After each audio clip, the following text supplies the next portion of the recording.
अभी हम delta connection देखेंगे। सो डेल्टा कनेक्शन क्या होता है, ठीक है।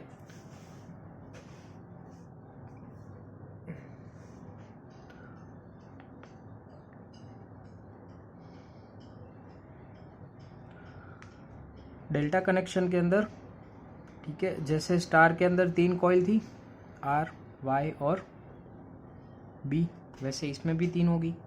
तीनों का एक स्टार्टिंग पॉइंट होगा, एक एंडिंग पॉइंट होगा। सो एक का एंडिंग पॉइंट दूसरे के स्टार्टिंग पॉइंट के साथ कनेक्ट करके टर्मिनल निकालेंगे। फिर दूसरे का एंडिंग पॉइंट है, उसको पहले वाले के स्टार्टिंग पॉइंट के साथ कनेक्ट करके टर्मिनल निकालेंगे। और तीसरे का जो एंडिंग पॉइंट है, उसको पहले वाला जो था उसके स्टार्टिंग पॉइंट के साथ कनेक्ट करके टर्मिनल निकालेंगे। सो ये जो कनेक्शन हुआ उसको हम डेल्टा कनेक्शन बोलते हैं, ठीक है। डेल्टा कनेक्शन के अंदर प्रेजेंट करना है तो उसको कन्वेंशनल वे में ऐसे दिखाते हैं ताकि इजीली अंडरस्टैंड भी हो जाए। इसमें आप इजीली इसको अंडरस्टैंड कर सकोगे इसके अंदर, ठीक है। तो ये आर, वाई और बी का वाइंडिंग, ये आर वाई का टर्मिनल, ये वाई बी का टर्मिनल और ये आर बी का टर्मिनल।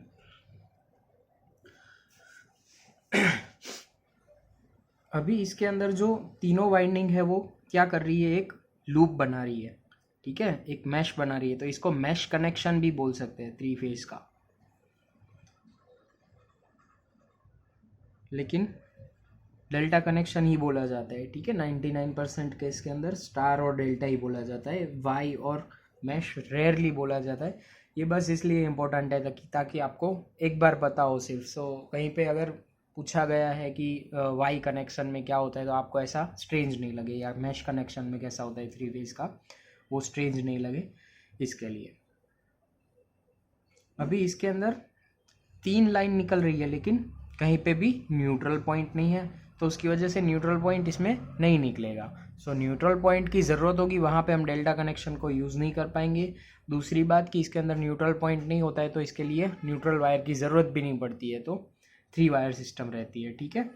सो इसके अंदर किसी भी टाइम पे वेक्टर सम जो होगा, तो बैलेंस लोड के अंदर वेक्टर सम 0 होगा। वेक्टर सम 0 होगा, उसकी वजह से सर्कुलेटिंग करंट इसका 0 होगा, मतलब कि अंदर ही अंदर कुछ करंट फ्लो नहीं होगा। जो भी करंट प्रोड्यूस होगा, जो भी वोल्टेज जनरेट होगा और उसकी वजह से करंट फ्लो होगा, वो सब करंट टर्मिनल्स के थ्रू ही निकलेगा, ठीक है। तो ये तीनों टर्मिनल मैंने बाहर दिखा दिए लाइन में।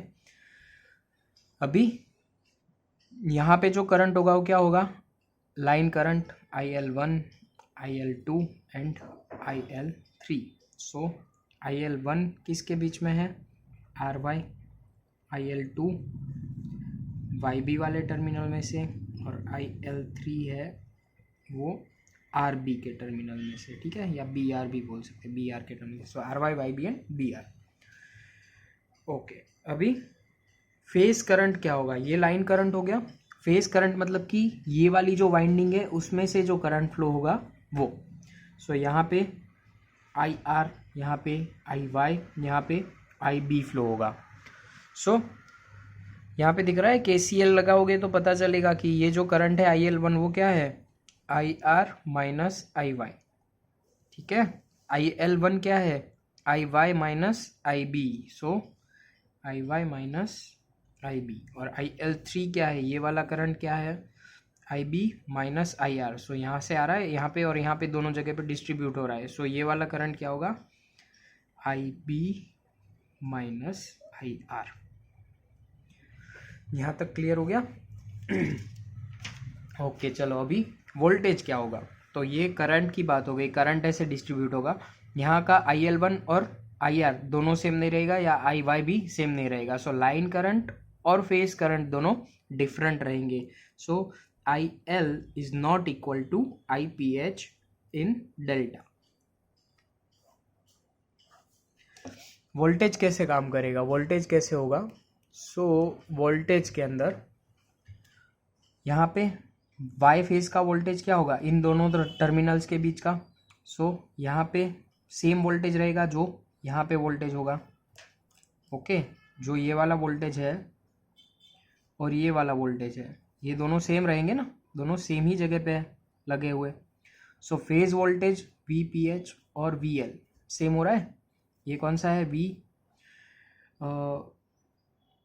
वी वाई, यहाँ पे इन दोनों टर्मिनल के बीच भी वी बी, ठीक है, और ये वाला वी आर। सो वोल्टेज है वो फेज में और लाइन में दोनों में सेम रह रहा है। सो इसकी वजह से V L will be equal to V P H in delta. तो डेल्टा में लाइन वोल्टेज और फेज वोल्टेज सेम रहेगा, दोनों अलग अलग नहीं होगा, लाइन करंट अलग अलग होगा। यहाँ तक क्लियर है? ओके, अभी आगे बढ़ते हैं। लाइन करंट को कैलकुलेट कैसे करेंगे अभी? उसके लिए सबसे पहले हम वेक्टर डायग्राम बना लेते हैं। ये वी आर, वी वाई और वी बी तीनों के वोल्टेज है। अज्यूम कर लेते हैं कुछ फाई एंगल से वो करंट को लैग कर रहा है। आई आर,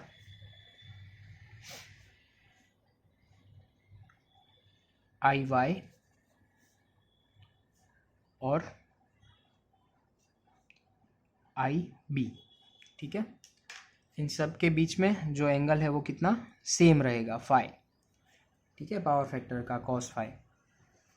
कॉस फाई का जो फाई होता है वो वोल्टेज और करंट के बीच का एंगल।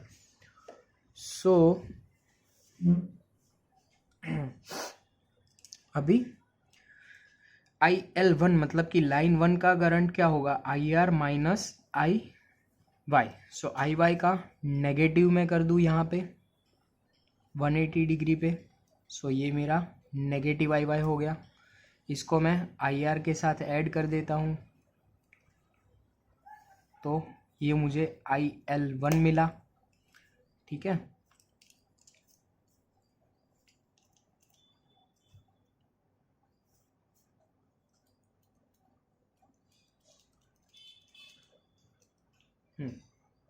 ये आई एल वन मिला। दूसरा क्या है, I Y B, Y minus B, I Y minus B, B यहाँ पे आएगा नेगेटिव, ये आई बी। इसके पैरेलल और इसके पैरेलल ये आई L to. I L three क्या होगा, बी और आर के बीच का डिफरेंस, तो आर नेगेटिव है, आर यहाँ पे है इसका,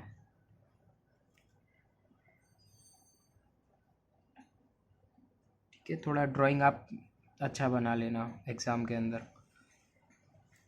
ये आई एल थ्री, बेसिक कॉन्सेप्ट आपको समझ में आ गया।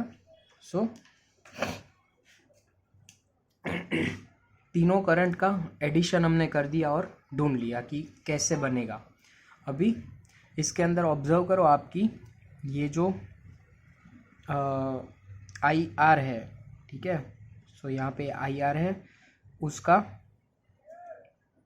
कॉस फाई निकालेंगे। कॉस 30, ये 30 वैल्यू होगी इन दोनों के बीच में। कैसे, चलो वो देखते हैं, ठीक है। ये वी वाई है, यहाँ पे वी वाई आया, ये 180 है। आई आर, ये वाला आई आर और आई वाई, सॉरी आई वाई है, ठीक है। आई वाई और आई आर के बीच का जो ये एंगल होगा वो कितना होगा, 120 डिग्री। 120 डिग्री और ये टोटल कितना होगा, 180 डिग्री। तो 180 माइनस 120 60 होगा, और ये बिल्कुल एकदम बीच में आएगा, तो उसकी वजह से यहाँ इन दोनों के बीच का जो एंगल होगा वो क्या होगा, ये 30 डिग्री होगा, और ये भी 30 डिग्री होगा, टोटल 60 डिग्री। ये 30 डिग्री है, उसका मतलब कि आई आर कॉस 30 निकालेंगे तो हमें क्या मिलेगा, यहाँ पे जो पॉइंट है इतने वेक्टर की वैल्यू मिलेगी। लेकिन ये इसके बिल्कुल सेंटर पॉइंट पे आ रहा है, तो उसकी वजह से इसके साथ हम 2 मल्टीप्लाई कर देंगे तो क्या हो जाएगा, I L one. Will be equal to I L one. Similarly I L two क्या होगा, 2 times I by cos 30, I L three I B cos 30 into 2। Cos 30 की वैल्यू जैसे आपको पता है कि √3/2 आएगी। तीनों करंट को हम अभी फेज करंट से दिखा देते हैं, ठीक है। I P H into 2 cancel out हो गया, I L is equals to √3 times I P H. So I phase कितना होगा, आई एल बाय √3।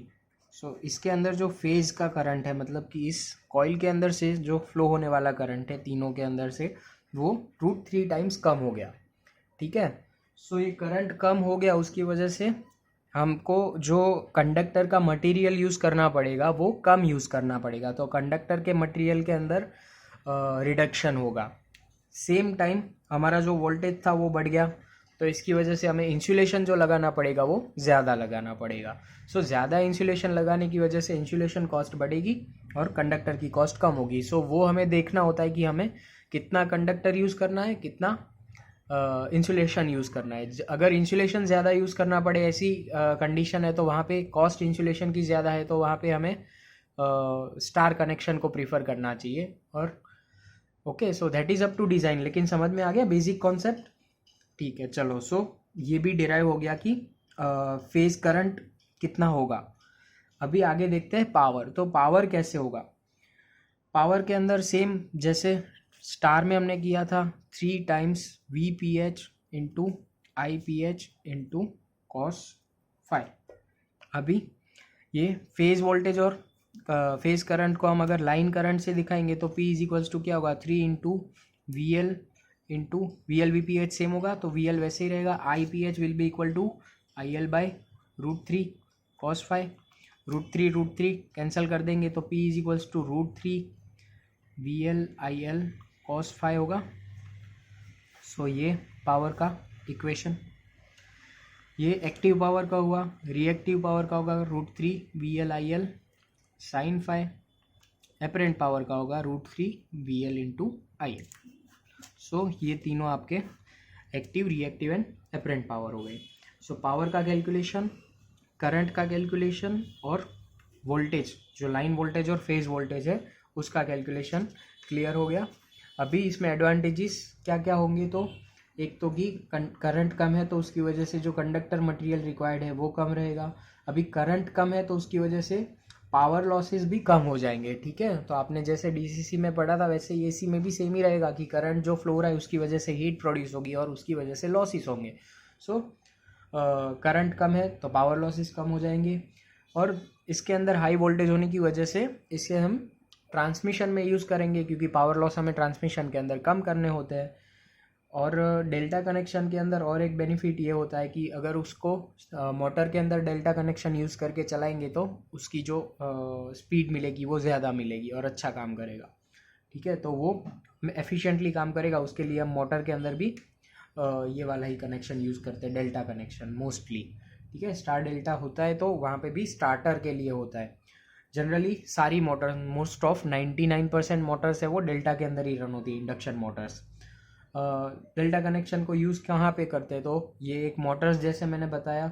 दूसरा कि ट्रांसमिशन लाइन के अंदर लॉसेस, आप एडवांटेजेस याद रखोगे तो उसके ऊपर से एप्लीकेशन ऐसे ही याद आ जाएंगे कि ये एडवांटेज है, उसको यहाँ पे यूज़ कर सकेंगे हम। ठीक है, सो डेल्टा कनेक्शन के अंदर करंट कम है तो उसकी वजह से जहाँ कहीं पे भी मुझे करंट की वजह से लॉसेस ज़्यादा हो सकते हैं वहाँ पे मैं कम कर दूंगा। और जहाँ पे मुझे वोल्टेज कम करना है, इंसुलेशन की दिक्कत आ सकती है, वहाँ पे मैं, जैसे जनरेटर का वाइंडिंग है तो उसके अंदर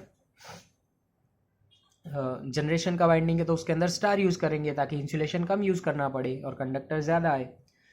ओके, अभी जो ट्रांसफार्मर होता है उसके ट्रांसफार्मर की जनरेशन ट्रांसफार्मर जिसको जीटी बोलते हैं उसकी सेकेंडरी को हम डेल्टा में कनेक्ट करते हैं ताकि ट्रांसमिशन डेल्टा में हो पाए।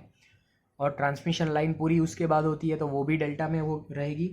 और डिस्ट्रीब्यूशन ट्रांसफार्मर जो होता है, सो डिस्ट्रीब्यूशन भी डेल्टा में ही होता है। ठीक है, सो डिस्ट्रीब्यूशन में भी हमें लॉसेस कम करने होते हैं ना, उसके अंदर भी वोल्टेज को स्टेप डाउन करेंगे, कम वोल्टेज होगा, करंट ज़्यादा होगा, करंट ज़्यादा होगा तो लॉसेस ज़्यादा होंगे। ओके, तो यहाँ तक क्लियर है। एडवांटेजेस, एप्लीकेशन, ये करंट क्या होगा, वोल्टेज क्या होगा, line voltage, line current, phase voltage, phase current और power in delta connection. This is very very important, so कर लेना अच्छे से।